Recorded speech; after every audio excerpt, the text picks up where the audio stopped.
Kaunti ma Migori nyakwara mgajon kama moko kuom jokanyo mag duond bura UDA e kaunti ma Migori ywak ni tend Kenya Kwanza pok omiyo gi tije kata bed ni ne gitiyo matek ne duond bura mar UDA e yiero mar higa 2022.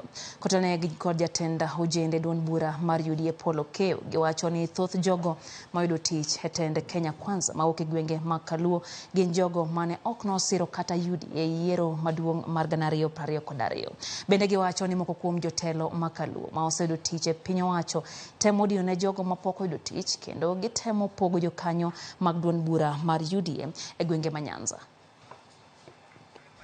Adwana konu ni Jo-UDA manotiyo ne president wa poko tiego te 3/4 mag jomo ndiki ma serve sirkand Kenya Kwanza ne gin jo Azimio, joma moko modong ne gin jomo luor makate ute gi nogi go kure gwenge gi. Omiyo jomoko kusenwango tich e lojo moko weuru tiyo gi thuolo mar nwango tije mar pogo oganda mag UDA. To Migori ka nitie minorities bende mapoko oyudo lemo mamoko.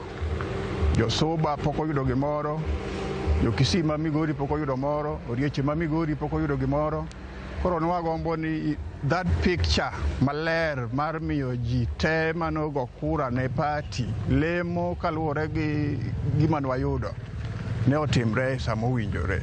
Wach mar ni eti ng'ato oseyudo lemo maduong' e sirkal maduong' to mondo mi oywa lwete mondo mi okony vijende ni chuno ni nyaka go chong piny lame ni nyaka oyier joma lame ka magi jomo miyo priority magi jomo konyo. Wachno kwadwa ni gini obed inclusive ken vijana from Migori to bed ni konyo vijende go te.